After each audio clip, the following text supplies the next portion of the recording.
Addiction is one of the most misunderstood concepts in human psychology. When most people hear the word addiction, they immediately think of drugs, alcohol, or gambling. But in reality, addiction is far broader and more complex than any single substance or behavior. It is a pattern that emerges deep inside the brain's reward system, a powerful loop that ties emotions, motivation, and survival instincts into one.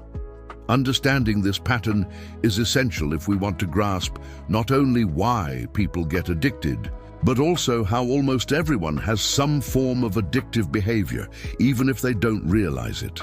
At its core, addiction is not about the object of addiction, but about the process behind it.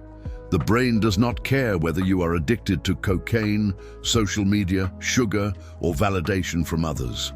What it cares about is the dopamine, the chemical of motivation and reward. Each time you experience pleasure or anticipation of pleasure, the brain releases dopamine. This release acts like a small spark, telling your brain, "This is important, do it again." Over time, this signal can become so strong that it overrides rational thinking, self-control, and even the sense of danger. The fascinating thing about dopamine is that it is not just released when we get what we want, it is also released when we expect it. This expectation loop is one of the main drivers of addictive behavior. For example, when someone checks their phone for notifications, dopamine spikes not when they see the message, but in the moment just before. The anticipation itself becomes addictive. This mechanism explains why people scroll endlessly, play just one more round of a game, or chase likes on social media. The brain has been trained to expect a reward, and each hit of dopamine reinforces that expectation. Psychologists have discovered that addiction operates through three main phases: craving, consumption, and collapse. The craving phase begins when the brain anticipates a reward. This creates tension, a sense of wanting that builds pressure. In the consumption phase, the person engages with the substance or behavior to relieve that tension. Then comes the collapse phase, temporary satisfaction followed by guilt, shame, or emotional emptiness. Ironically, these negative feelings often trigger the cycle again, as the brain seeks another hit to escape discomfort. It's a loop that feeds on itself, trapping people in an emotional cage built from their own neural patterns. But addiction isn't simply a moral failure or a lack of willpower. It's a learned pattern reinforced by repetition. Every time the brain rewards a behavior, neural pathways strengthen around it. Over time, these pathways become highways, fast, automatic routes that bypass conscious decision-making. That's why quitting addictive behaviors feels so difficult. You're not fighting against a single bad habit. You're fighting against a network of reinforced brain connections designed to help you survive. In the ancient world, this reward system kept humans motivated to find food, water, and social bonds. In the modern world, it's being hijacked by technology, marketing, and instant gratification. Consider how modern platforms are engineered. Social media, for instance, uses variable rewards, meaning that the brain never knows when the next notification will come. This unpredictability maximizes dopamine release, the same principle used in slot machines. Each time you pull the lever or refresh the feed, you might get something good, a like, a message, a new follower, and that maybe keeps you hooked. The unpredictability is the hook. This kind of design is not accidental. It's a product of psychological research applied for profit. Addiction, in this sense, is not just a personal problem, but also a societal weapon. The human mind is not built to handle endless stimulation. Our ancestors lived in environments of scarcity and unpredictability. Every burst of dopamine was a signal to take action, hunt, gather, explore, connect. But today, that same system is constantly bombarded by easy, artificial rewards, bright screens, sugar-filled foods, emotional highs from online validation. Each one feels harmless, Yet together, they rewire the brain's expectations. Instead of pursuing long-term fulfillment, we start chasing short-term pleasure. The result is a silent epidemic of low focus, anxiety, and emotional fatigue. Interestingly, one of the strongest forms of modern addiction isn't chemical at all. It's emotional. Humans are deeply social beings, and the brain treats social approval as a vital resource. When someone likes our post, compliments us, or agrees with us, the brain lights up the same way it does for drugs. That's why rejection or criticism feels painful. It's not just emotional, it's biological. The loss of social reward triggers the same brain regions associated with physical pain. In that sense, people can become addicted to validation, attention, or even toxic relationships that provide intermittent emotional highs. Psychologists also distinguish between physical and psychological addiction. Physical addiction involves biological dependence. The body adapts to a substance, and withdrawal causes pain or sickness. Psychological addiction, however, is about emotional dependency. It's when the mind convinces itself that life without the habit is unbearable. This is why someone can be addicted to checking their phone or working excessively, even though there's no physical withdrawal. The discomfort is mental. Anxiety, emptiness, or fear of missing out. The brain craves the dopamine release that comes from engagement, and when it doesn't get it, it panics. One powerful experiment that reshaped how we think about addiction is the rat park study from the 1970s. Scientists found that rats kept in isolated cages, given access to drug-laced water, would consume it compulsively until death. But when placed in a stimulating environment with other rats, toys, and space to play, the same animals ignored the drugs almost entirely. The conclusion was profound. Addiction is not just about the substance, but about the environment. When life lacks connection, purpose, and stimulation, the brain looks for substitutes. Addiction becomes a symptom of disconnection, a way to fill emotional or social voids. This insight applies directly to humans. When people feel isolated, purposeless, or emotionally numb, their brains seek relief. That relief might come in the form of substances, entertainment, shopping, or even excessive work. The addiction itself is not the goal. It's the escape from discomfort. In psychology, this is called negative reinforcement. We engage in certain behaviors not to feel good, but to stop feeling bad. Over time, the brain learns that the quickest path to relief is through that behavior, and so the cycle continues. Breaking free from addiction requires more than just avoiding triggers. It requires rebuilding the reward system itself. This means replacing artificial rewards with meaningful ones. Experiences that engage long-term satisfaction rather than short-term pleasure. Exercise, creativity, learning, social connection, and mindfulness all stimulate the brain's reward pathways, but in a healthier and more sustainable way. Unlike addictive highs, these activities create balance in dopamine levels rather than spikes and crashes. Recovery, therefore, is not about cutting pleasure. It's about re-educating the brain to seek real fulfillment. Another crucial factor is awareness. Many people live their lives on autopilot, unaware of how often they reach for comfort. The simple act of noticing can start to weaken addictive loops. When you observe your craving without acting on it, you interrupt the automatic process and bring it into consciousness. This small moment of awareness creates space for choice. Over time, that space grows wider, and what was once an unconscious reflex becomes a manageable impulse. This principle is the foundation of many therapeutic techniques, including cognitive behavioral therapy and mindfulness-based relapse prevention. Yet it's important to understand that awareness alone is not enough. The brain's reward system is powerful and ancient. It takes consistent effort to retrain it. Think of it like steering a massive ship. You can't turn it instantly, but with steady adjustments, it changes direction. The same applies to habits.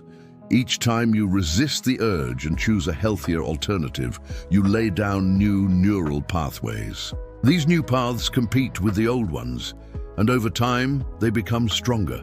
Eventually, the new behavior feels more natural, and the craving loses its power. Some psychologists argue that addiction is not a disease, but a learned adaptation. The brain learns that a certain behavior brings relief or excitement, and it keeps repeating it. But like any learned behavior, it can also be unlearned. This doesn't mean recovery is easy, it means it's possible. The key lies in understanding the mechanism and taking responsibility for the process. Willpower alone may not be enough, but awareness, structure, and environment together can create real change. Humans are meaning-driven creatures. When life feels empty, addictive behaviors fill the space. The most successful recoveries happen not when people focus on what they give up, but when they find something more meaningful to pursue.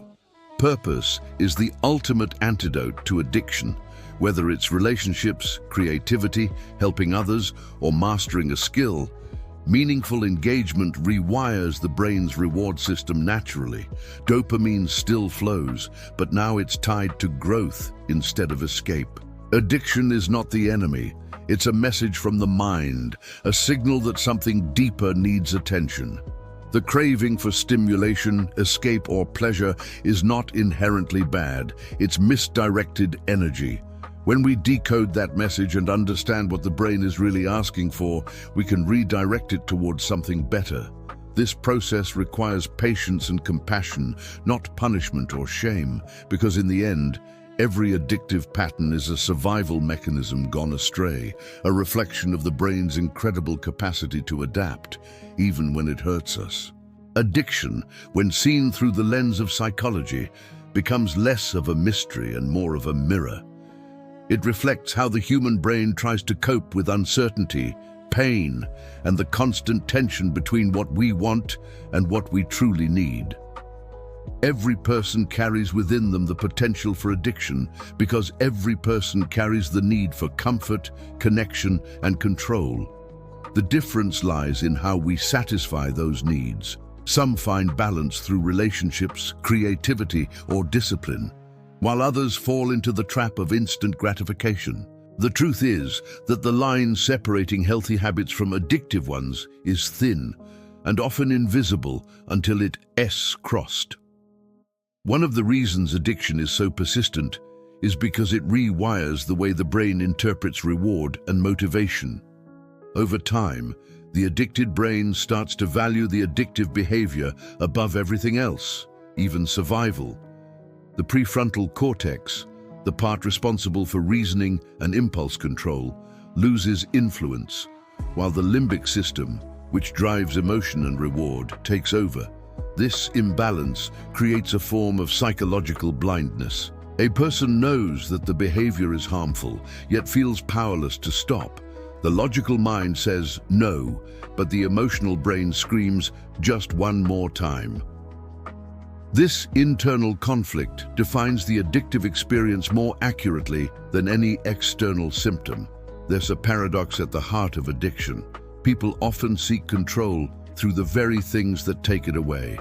Whether it's the rush of a drug, the excitement of gambling, or the comfort of scrolling endlessly through a phone, the underlying motive is to feel better, to escape chaos, to find a sense of stability.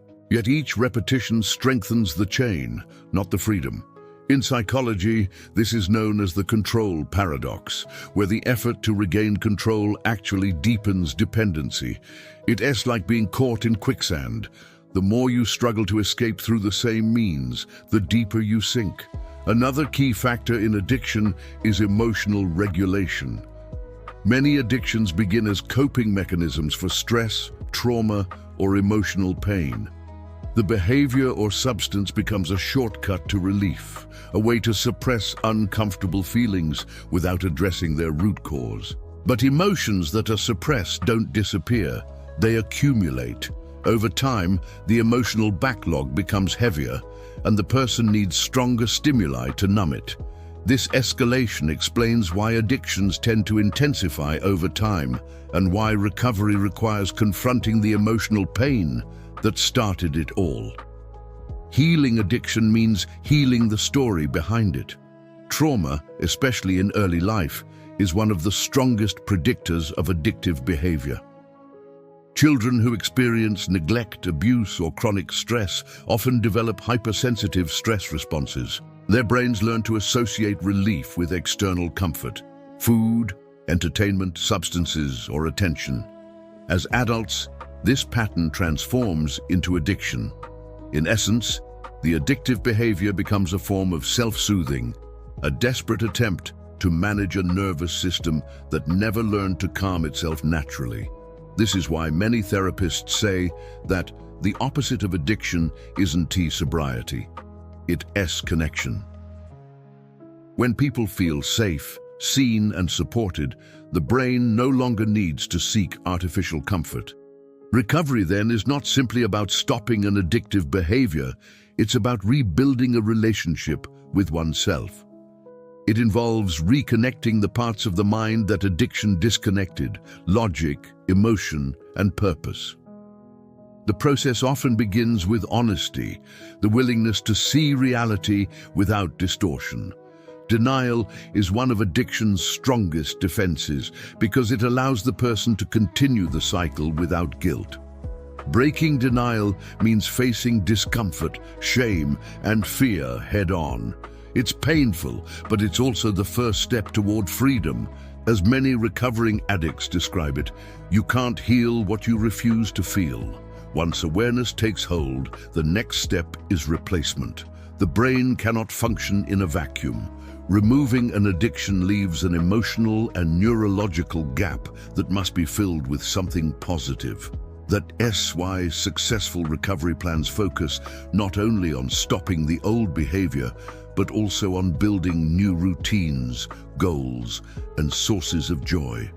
When the brain begins to associate pleasure with growth instead of escape, the new pathways start to dominate. Gradually, the old patterns lose power, not because they disappear, but because they are no longer the brain's preferred route to relief. Support systems play a critical role in this transformation. Humans are social creatures. Our nervous systems are designed to regulate in connection with others. Isolation strengthens addiction, while connection weakens it. This is why group therapy, mentorship, and community are so effective. They replace the addictive source of comfort with real human contact. When someone shares their pain and feels understood, the brain releases oxytocin, the bonding hormone, which helps balance dopamine levels. In that sense, love and empathy are not just emotional concepts, they are biochemical tools for recovery. An often overlooked aspect of addiction recovery is identity. People who define themselves as addicts sometimes stay trapped in the role. While acknowledging the problem is vital, identifying too strongly with it can freeze progress. The goal is not to be an ex-addict, but to be a healed person. Identity shapes behavior.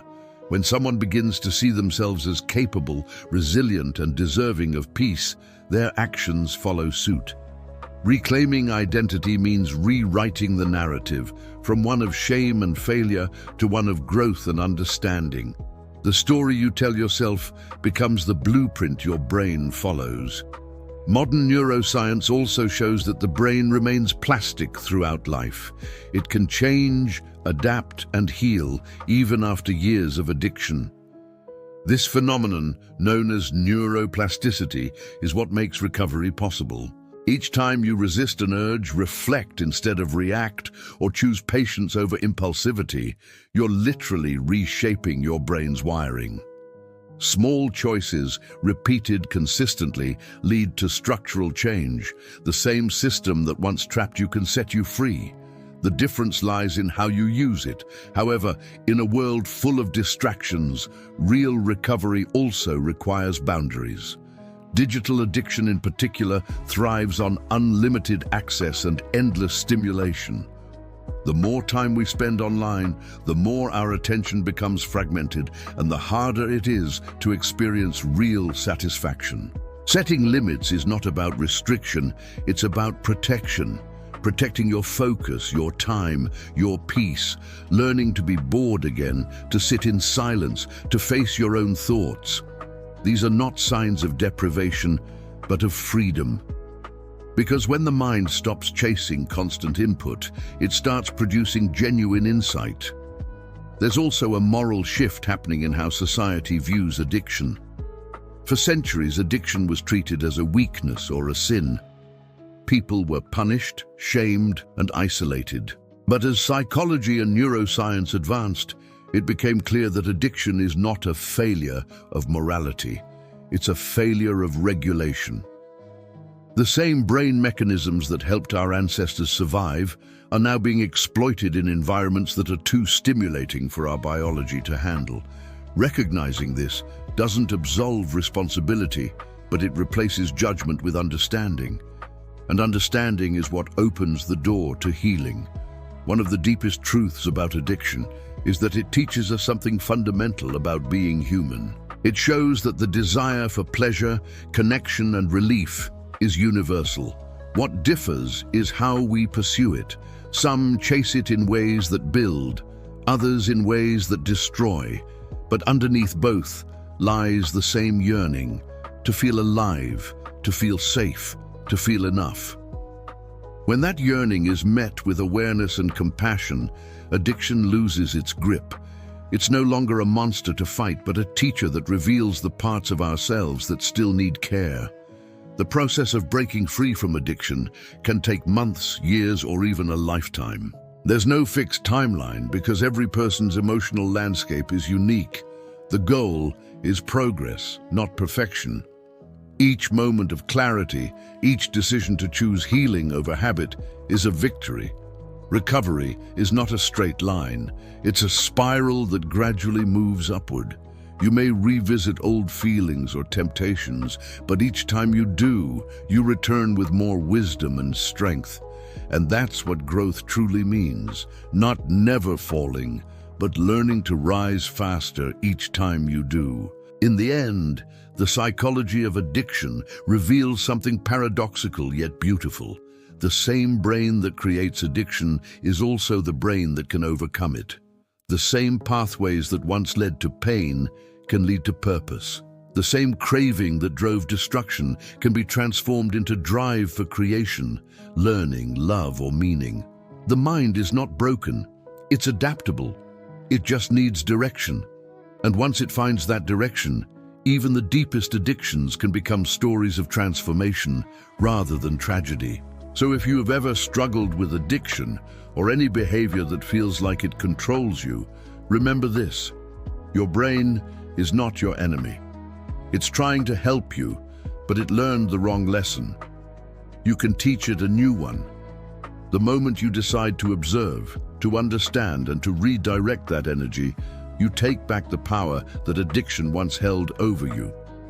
Every small act of awareness is a step toward freedom, and every step forward is proof that healing is not just possible, it is inevitable when you commit to it.